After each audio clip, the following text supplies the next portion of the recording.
Donc Event Division à la base c'est une société d'événementiel qu'on a décidé tout récemment de transformer en association suite au premier événement qu'on a fait vers Milieu sous Paris afin de mieux coller à nos exigences en termes d'immersion, en termes de décor, en termes de salles parce que sur Paris les associations bénéficient de plusieurs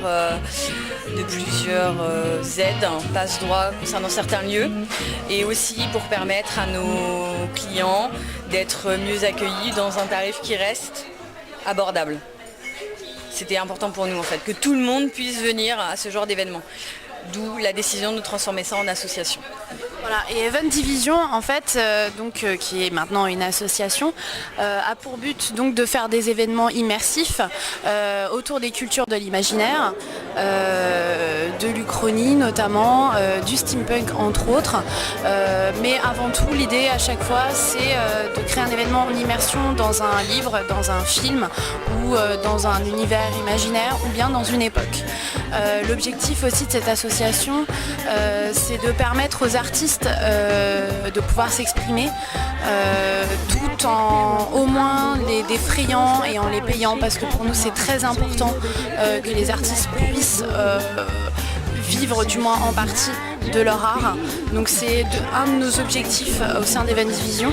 Event Division c'est aussi une association de préservation du patrimoine culturel à travers le costume. C'est aussi une association qui nous permet de promouvoir et de placer des artistes, notamment burlesques. Voilà.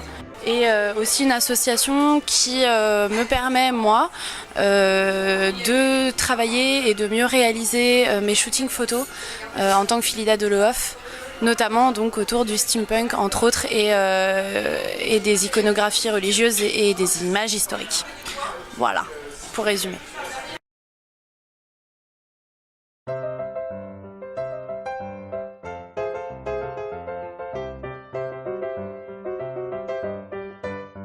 Oui, alors 20 milieux sous Paris, pourquoi est-ce qu'on est arrivé à ce thème-là? Pourquoi est-ce qu'on est arrivé à ça? Moi je me suis demandé qu'est-ce qui me faisait vibrer dans le steampunk, qu'est-ce qui me manquait aussi un petit peu depuis un certain nombre d'années que j'évolue dans ce milieu-là. Et moi j'avais envie d'un événement en immersion, faire un mélange entre du Jules Verne, parce que pour moi Jules Verne, après c'est ma vision des choses, et le papa du steampunk, le tout en mettant une touche d'Uchronie.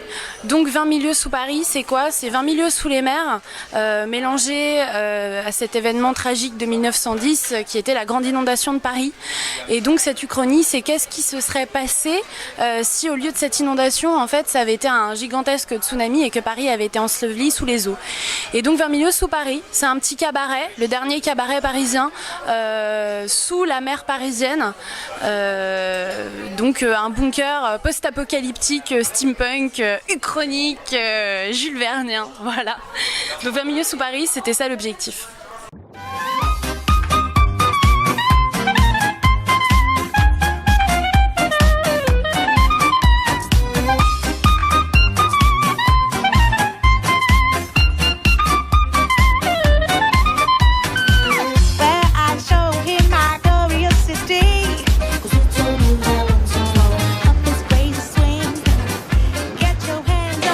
Bienvenue dans les bras grands ouverts de l'Amiral.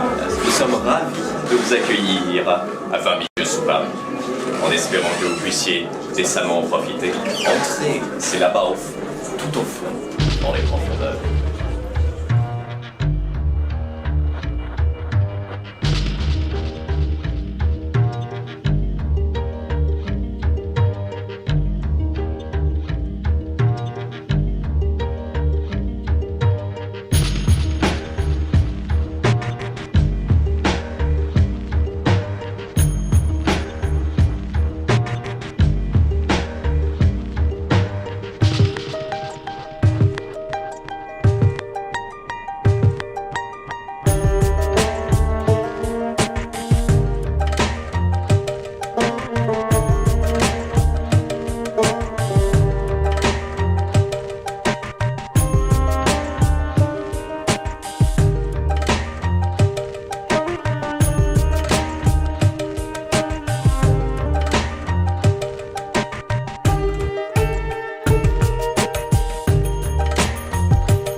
on a commencé à parler autour de ce thème-là, à développer l'imaginaire, à développer ce qu'on aimerait y voir. Moi, je lui ai expliqué ma vision du coup de ce que j'imaginais à Charline, et là elle a réussi à me créer toute une communication visuelle et une communication graphique.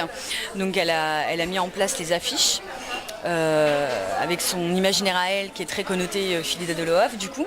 Donc première artiste, c'était Charline. Ensuite on a commencé à développer d'autres objets de communication, notamment le taser, où là on a fait appel à Kimaris Eik et Léonarius et puis Kevin qui est venu aussi nous donner un petit coup de main sur ce taser. On a beaucoup ri, on a acheté des seaux d'eau. Il y en a un qui s'est pris la porte de la cave. Mes voisins ont été fort étonnés, n'est-ce pas? Imaginez bien, voilà, donc pour produire tout ce qui va être communication, on a eu un premier coup de main de Mademoiselle Chérie sur tout ce qui a été community management. Ensuite, on a commencé et le site internet aussi, oui. Ensuite, on a commencé à rameuter nos troupes artistiques, c'est-à-dire des gens avec qui on aimait bien travailler, on avait déjà travaillé, qui avaient un univers qui nous correspondait, des valeurs aussi. Donc du coup, on a refait appel à Eik pour la création de la quête, parce que le côté immersif était extrêmement important pour nous. Et pour avoir déjà travaillé avec lui précédemment, c'était quelqu'un avec qui je savais qu'il y aurait un feedback en termes d'idées, en termes d'immersion, et que ce serait qualitatif et accessible à tout le monde. Bonsoir, je suis le capitaine Nemo et ce soir, sur 20 milieux sur Paris, je vais accompagner les Argonautes. Atchoum Abosoué. Je vais accompagner les Argonautes, ces intrépides aventuriers, pour, avec moi, découvrir les secrets qui se trament ici. Et surtout, découvrir où est le Nautilus, notre rédemption à tous. Cet engin qui nous permettra de fuir hors d'ici. Êtes-vous prêts? Moi je le suis.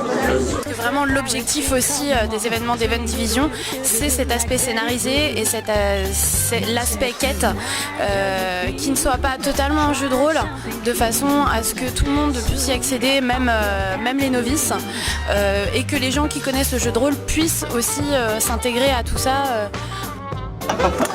Bonsoir les covaporistes, bienvenue au dernier bal du monde. Un monde sous les eaux. Mon Dieu, mais qu'allons-nous faire, Léo? Eh bien nous allons faire la fête parce que nous sommes en vie et nous allons profiter et montrer que même une petite tempête ne nous arrêtera pas. Du coup en artiste on a eu Marie qui est venue se rajouter à l'équipe de Eik et Léo en termes de PNJ. On a eu Marie Desdemon, on a eu Mademoiselle Chérie qui nous a fait un sublime numéro de la sirène avec son introduction à la flûte, qui aussi s'est retrouvée PNJ sur la quête.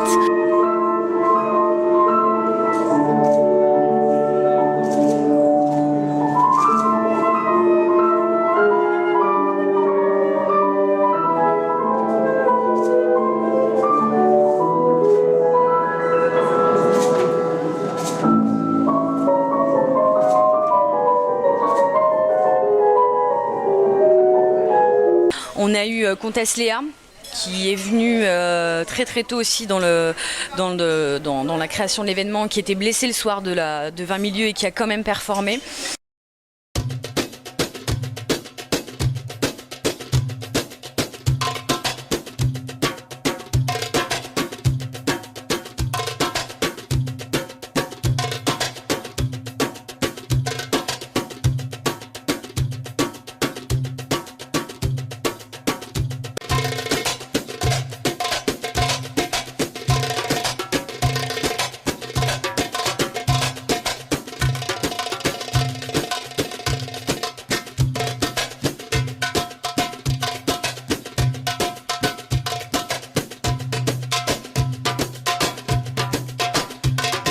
On a eu les Afavel qui répondent toujours présentes, qui ont fait du tribal et également ont développé pour 20 milieux sous Paris leur numéro de Charleston, le tango, pour justement plus coller à notre esprit cabaret.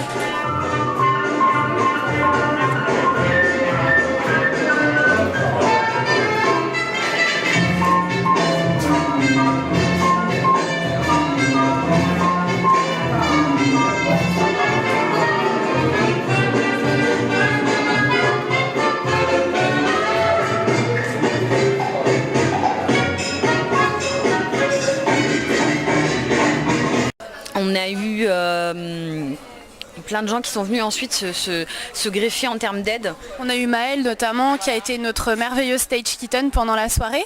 On a eu, n'oublions pas notre très cher lieutenant Cole Blake Smith, que moi en tout cas je voulais absolument en maître de cérémonie avec sa merveilleuse voix et sa présence que tout le monde connaît.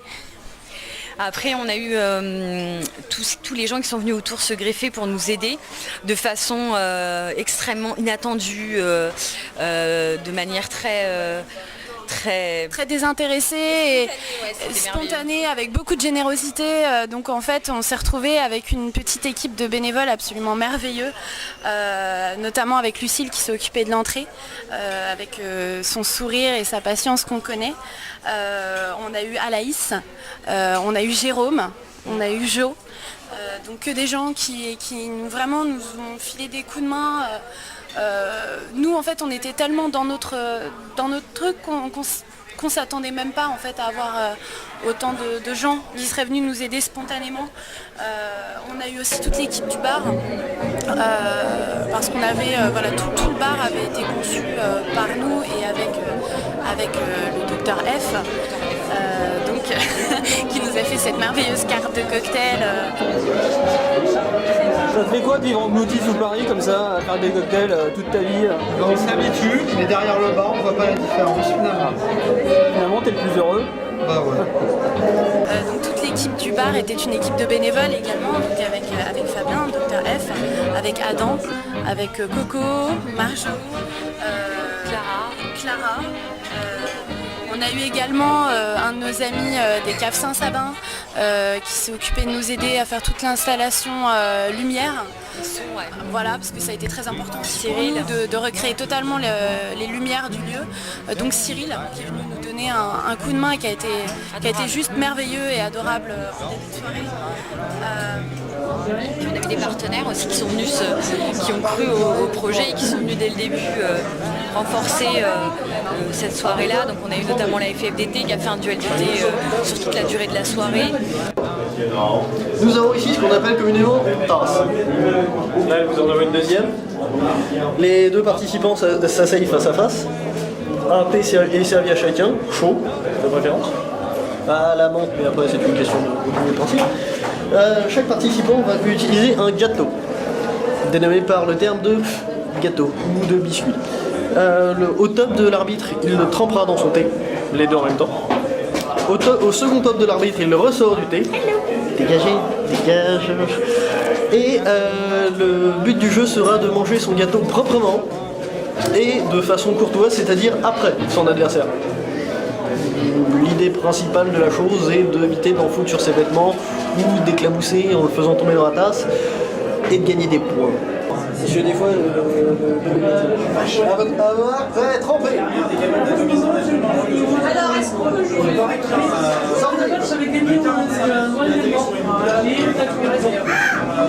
avons une tâche, nous avons bien. C'est-à-dire c'est vraiment une idée parfaite.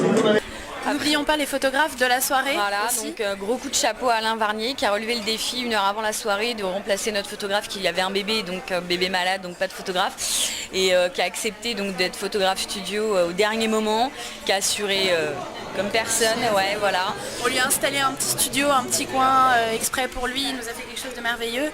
Et on a eu aussi donc nos photographes volants qui viennent d'univers différents, qui ont d'expériences différentes. Voilà.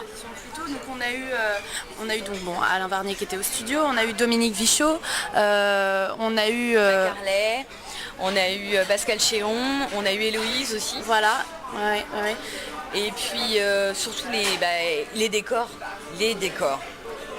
Merci à Ben et l'atelier des théâtres parce que c'est une première collaboration ensemble avec beaucoup d'investissements de chaque côté. C'est une présence dès les premiers rendez-vous, c'est une planification. Motivation sans faille. Voilà, et puis toujours le smile, toujours la banane, voilà, toujours très très motivé.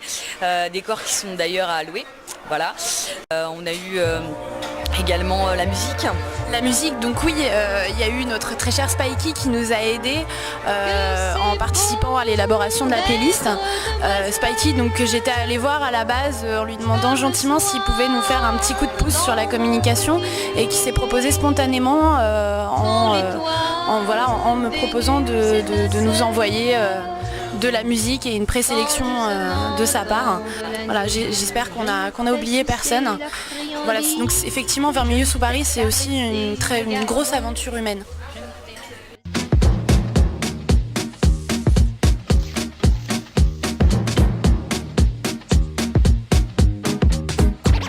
This man is a ticket for a ghost train.